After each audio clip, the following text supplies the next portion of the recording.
When it comes to the DeCavalcante crime family, ruthlessness isn't just a trait, it's a way of life.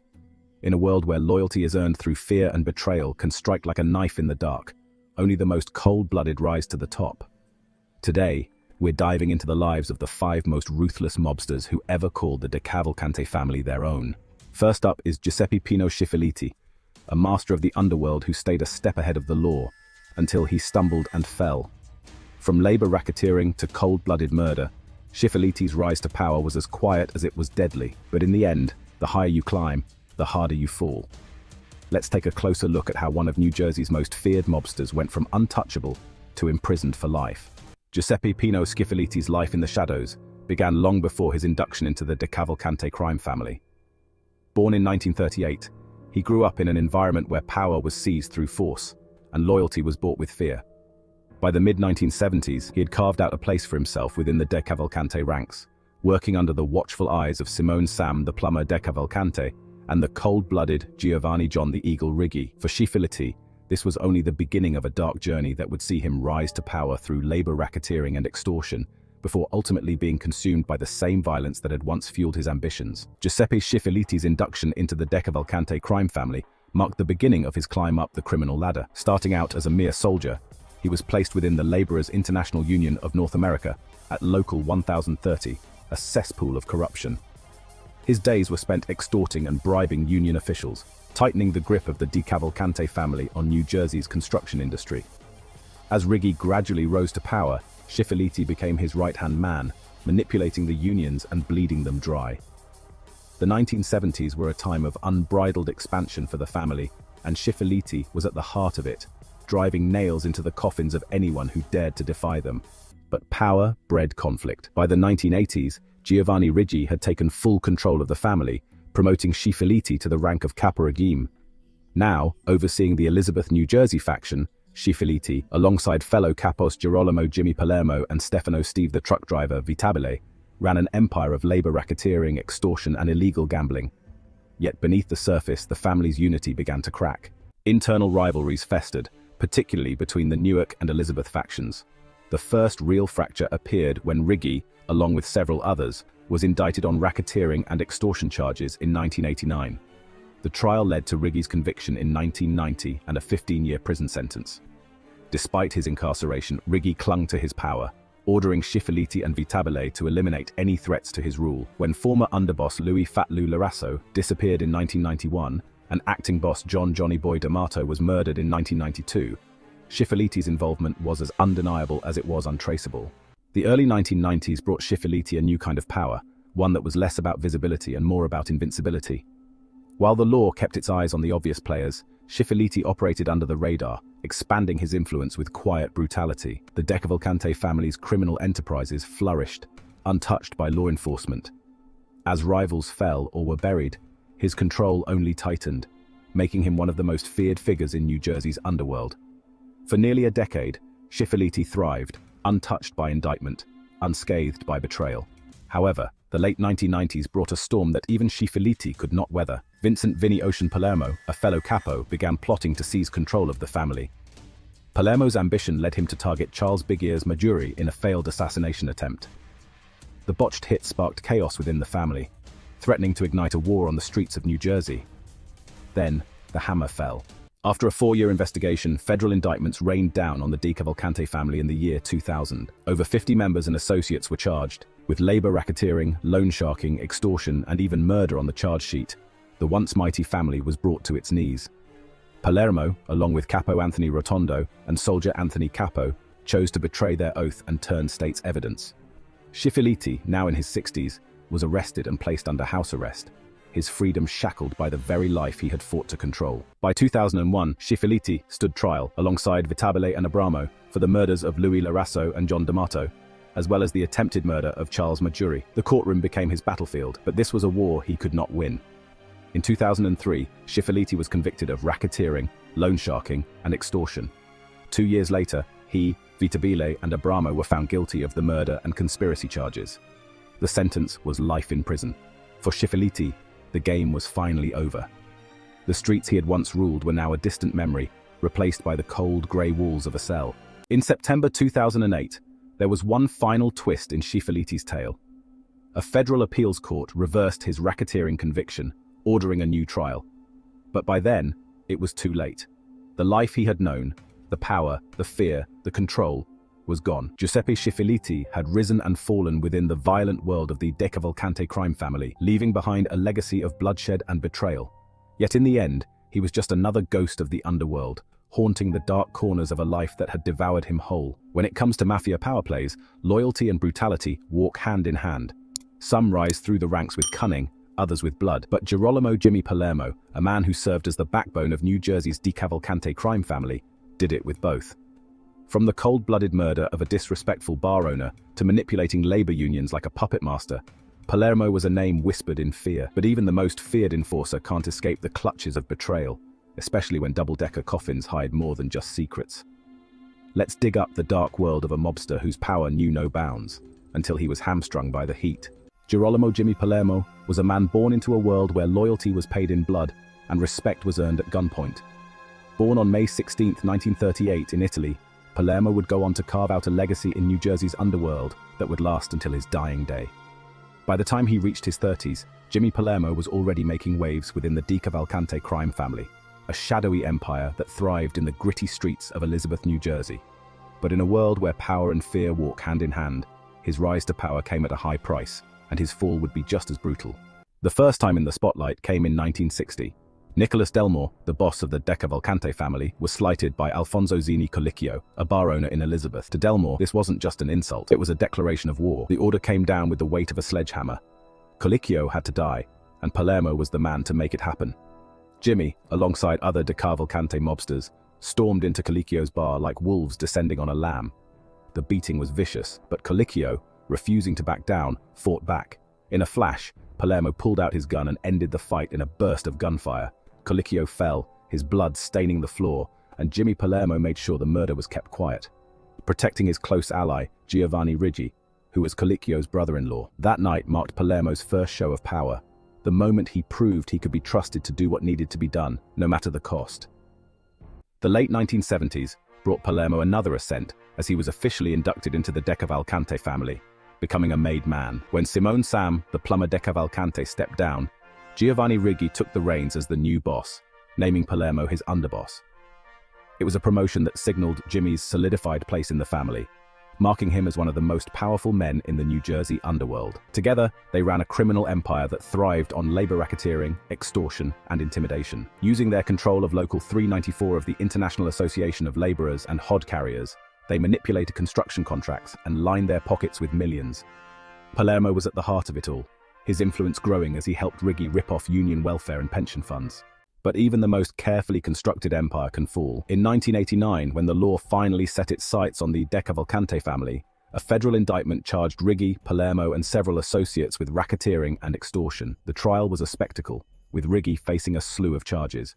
In 1990, he was sentenced to 15 years in prison, while Palermo, through sheer luck or cunning, was acquitted. But the fallout from the trial shook the family to its core. The power vacuum left by Riggi's imprisonment triggered a bitter struggle within the ranks.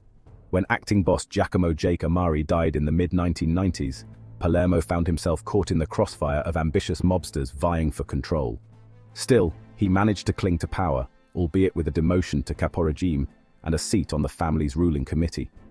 The DeCavalcante family was fragmenting, but Palermo's influence remained intact for the time being. By the late 1990s, the DeCavalcante crime family was a shell of its former self, weakened by internal strife and relentless pressure from law enforcement.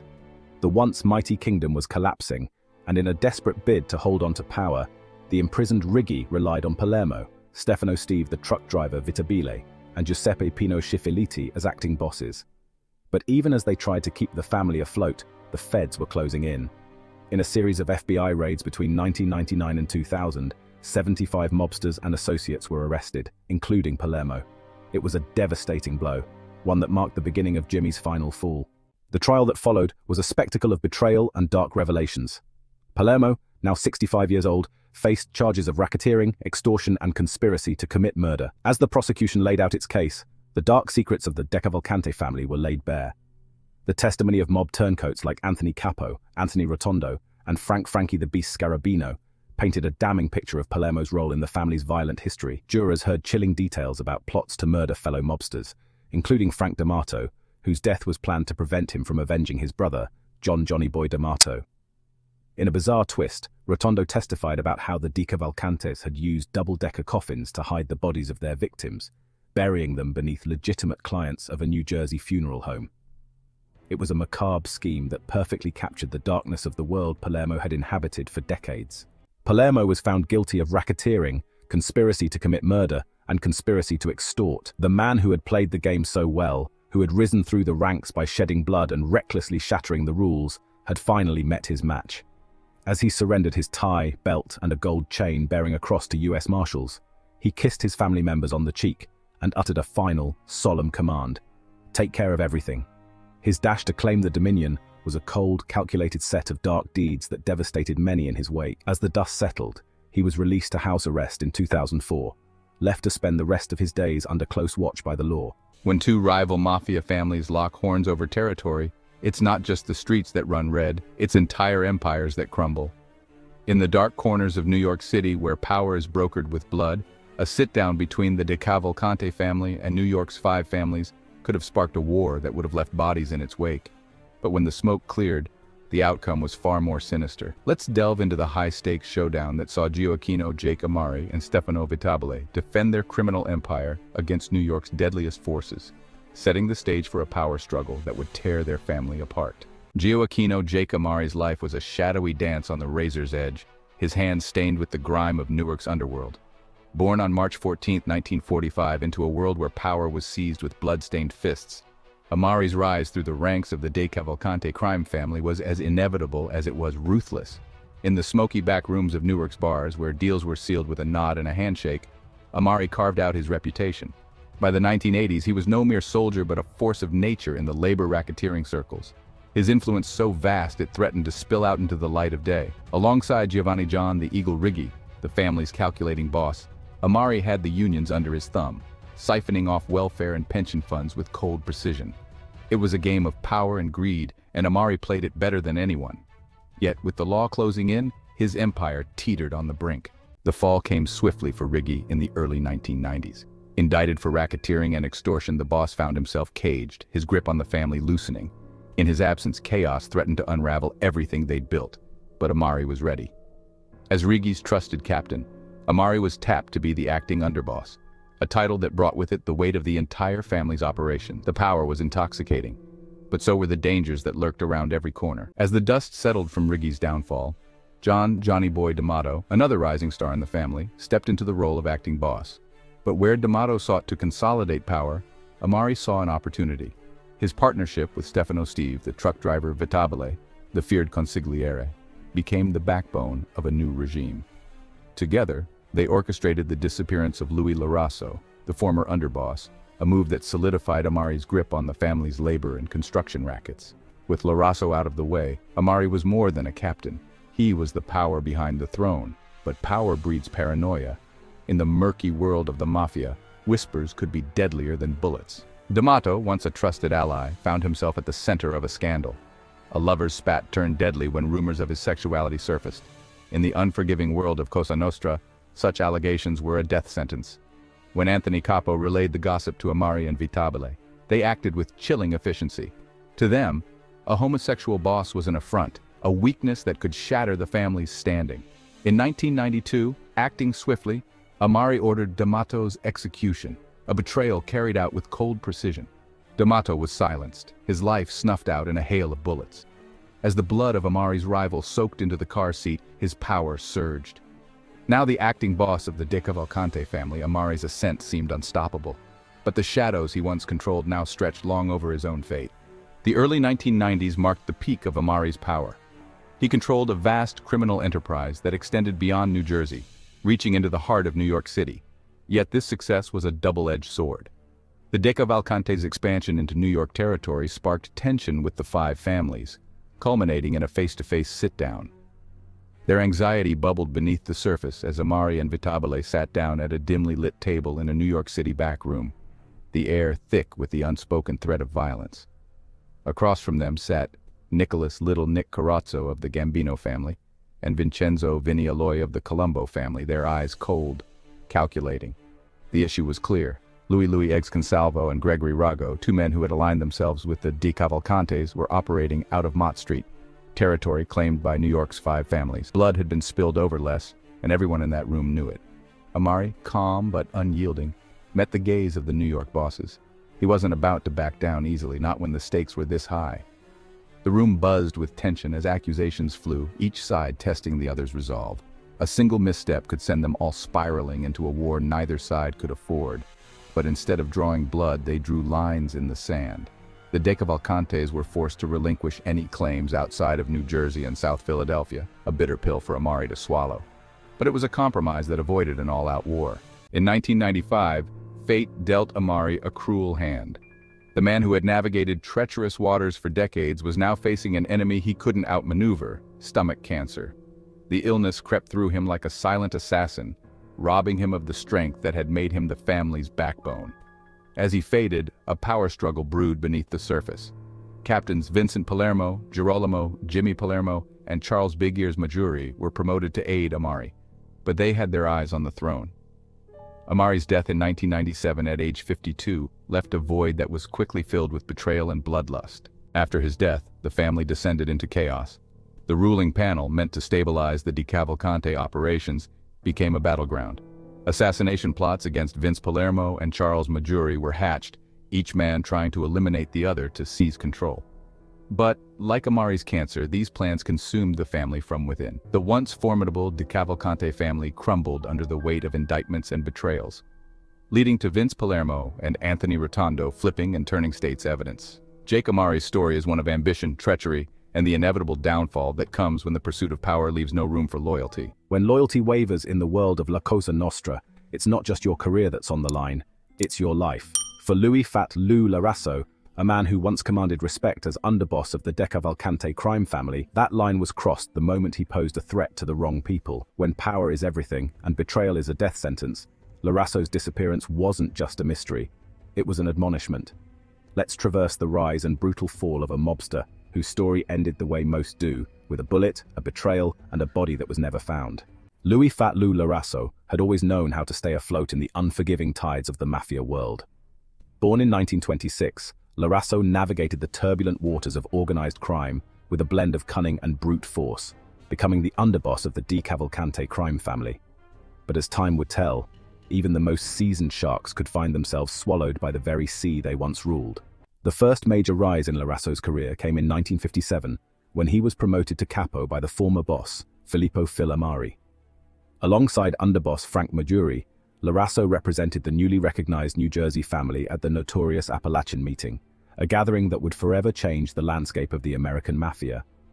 The meeting's abrupt end and the subsequent fallout only seemed to strengthen Larasso's position, leading to his promotion to underboss after Nicholas Nick Delmore took the reins from Amari, who had retired due to internal family rivalries.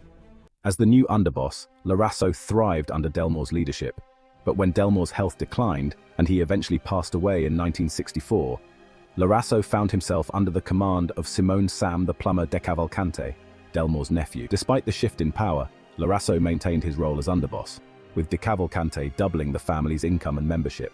The partnership flourished until 1969, when a federal investigation brought it all crashing down. Federal authorities had been eavesdropping on conversations between DeCavalcante and Larasso, uncovering a multi-million-dollar illegal gambling operation. The law caught up with them both, and they were sentenced to 5 years behind bars. This fall from grace marked the beginning of Larasso's decline. While he was imprisoned, his rival, Giovanni John the Eagle Riggi, took over as acting boss, seizing control of the North Jersey rackets. Larasso, once a feared and respected underboss, found his influence waning as Riggi consolidated his power. When Larasso was released in the early 1970s, the landscape had shifted dramatically. Riggi had promoted Girolamo Jimmy Palermo to acting underboss, relegating Larasso to a mere figurehead. The once formidable Larasso was now just a shadow of his former self, watching from the sidelines as Riggi and his allies ran the show. The Gambino crime family had also taken note of Larasso's diminished stature, but still saw him as useful. When Carlo Gambino needed someone to deal with Joseph Joey Surprise Faiola, an unreliable associate in the garbage business, Larasso was the one to handle it. He lured Faiola to a garage, where he was strangled, wrapped in a burlap bag, and buried. Larasso later confirmed the hit to Gambino captain James "Jimmy" Brown Failla, a reminder that even in decline, Larasso still knew how to get his hands dirty. But the undercurrents of betrayal were already swirling around him. As the 1980s progressed, Larasso's position in the family continued to erode. His longtime friend and ally, Frank Maggiore, passed away, and with him went Larasso's last remaining support. Stefano "Steve" the truck driver Vitabile replaced Maggiore as consigliere, and Righi, now the undisputed boss, demoted Larasso to a soldier. The final blow came in 1990, when Righi was sentenced to 15 years in prison for extortion and racketeering. The leadership vacuum was filled by Johnny Boy D'Amato, with Giacomo J. Camari as acting underboss and Vitabile still as consigliere. Larasso was no longer a player in the game. He was a liability. D'Amato, sensing a threat, feared that Larasso might conspire with Captain Charles Big Ears Maggiore, son of Frank Maggiore, to stage a coup. The paranoid D'Amato decided to eliminate the risk. In the summer of 1991, just 2 days before his 65th birthday, Larasso vanished. He had left home after dinner, promising to return, but he never did. His body was never found, but Vincent "Vinny" Ocean Palermo, a later acting boss who turned state's evidence, confessed to Larasso's murder.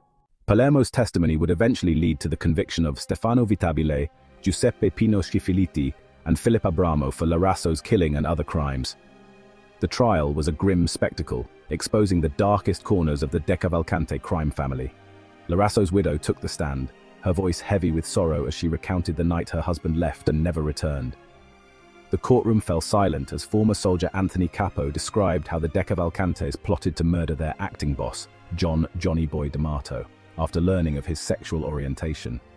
The mafia, with its rigid codes of masculinity, could not tolerate a homosexual boss at the helm.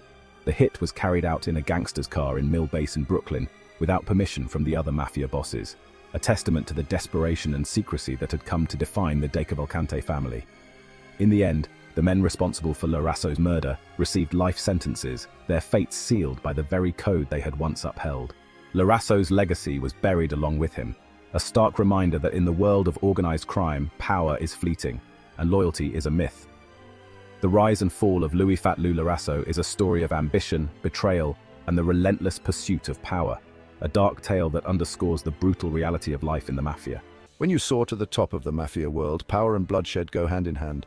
Giovanni "John the Eagle" Righi wasn't just a boss, he was a kingpin who built an empire on fear, violence, and ironclad loyalty. But as every crime boss knows, the climb to power is just the beginning. The fall is what legends are made of. From ordering a murder to secure his place in the underworld to ruling from behind bars, Righi's reign is a tale of ruthless ambition and the deadly price that comes with it. Let's take flight into the dark life of a man who flew high above the law but couldn't escape the police net that finally brought him down. Giovanni "John the Eagle" Righi's life was forged in the shadows of New Jersey's underworld, where ambition was measured by blood and loyalty came at a cost. Born in Newark in 1925, Righi grew up in a world where survival meant more than hard work. It meant ruthlessness. After graduating from Linden High School in 1942, he served as an engine mechanic in the army. But the discipline of military life paled in comparison to the allure of the criminal empire he would soon build. By the 1940s, Righi had found his true calling, stepping into the orbit of Simone Sam, the plumber DeCavalcante, the boss of a growing crime family in Elizabeth, New Jersey. As Righi made his way through the ranks, he earned his stripes not just through loyalty, but through a cold, calculating efficiency that set him apart. His first taste of power came in the late 1960s when DeCavalcante was imprisoned. Righi was handed the reins as acting boss. Under Righi's command, the family's influence expanded beyond New Jersey, its tendrils reaching into the very heart of New York's criminal underworld. Righi didn't just run the family, he transformed it. Through his connections with the five families, especially with the notorious John Gotti of the Gambino family, Righi elevated the DeCavalcantes to new heights. Labor racketeering became his forte. Righi's near-total control over the Laborers' International Union of North America, or LIUNA, was impressive, even by mafia standards. Construction in Elizabeth, New Jersey was Righi's playground. "Not a nail goes through a wall that we don't get a piece of," he once boasted. Contractors who dared defy the family faced more than just financial ruin. They faced the wrath of the mob. Sites were picketed, violence was threatened, and lives were destroyed, all under Righi's watchful eye. But the road to power is paved with pitfalls. The first crack in Riggy's empire came in 1989. Fred Weiss, a Staten Island real estate developer with a shady past, became the focal point of a storm that would signal the beginning of Riggy's descent. Weiss had been playing a dangerous game, dumping hazardous medical waste on a vacant property in Staten Island, all while the authorities were circling closer. As the investigation tightened, so did Weiss's options. Fear spread through the underworld. Weiss might turn informant to save himself. Gotti, never one to take chances, called on Riggy for a favor. The price was blood, and Riggy was all too willing to pay it. On September 11, 1989, the execution was carried out with brutal precision.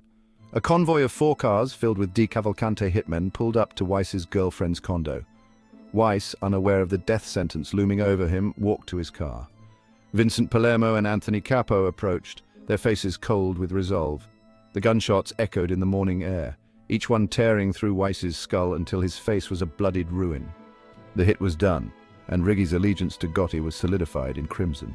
But this act of loyalty also set the stage for his downfall. The authorities were relentless. In 1990, Riggy was caught in a net of extortion and labor racketeering charges. He pled guilty in 1992, receiving a 12-year sentence. But even behind bars, Riggy's power did not wane. From his cell in Butner, North Carolina, he ran the family with the same iron grip, sending orders through a ruling panel he had appointed.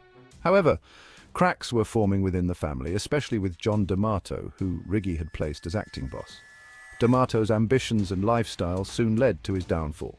When word spread that D'Amato was involved in homosexual activities, the old-world values of the mafia were invoked. Giacomo Amari, the underboss, and Stefano Vitabile, the consigliere, deemed D'Amato's actions unforgivable. In the dead of night, Riggy's approval for D'Amato's execution was sent from his prison cell. By January 1992, D'Amato vanished, never to be seen again. His betrayal was silenced in the most permanent way, a fall orchestrated by a boss who ruled from a cage. The DeCavalcante family, however, was spiraling toward disaster. The FBI had turned one of Riggy's own, Ralph Guarino, into a mole. With each secret Guarino revealed, the once impenetrable family fortress began to crumble. By December 1999, the FBI struck, arresting 40 members of the family on charges that ranged from murder to loan sharking. The most damning evidence linked Riggy to the murder of Fred Weiss, a murder he had ordered a decade earlier. The once mighty boss, who had ruled even from behind bars, was now staring down another decade in prison. After serving out the remainder of his sentence for his role in the homicide, he was released in November 2012, after 22 years behind bars. Riggy returned to a world that had changed. The mafia's golden era had passed, and the DeCavalcante family was a ghost of its former self.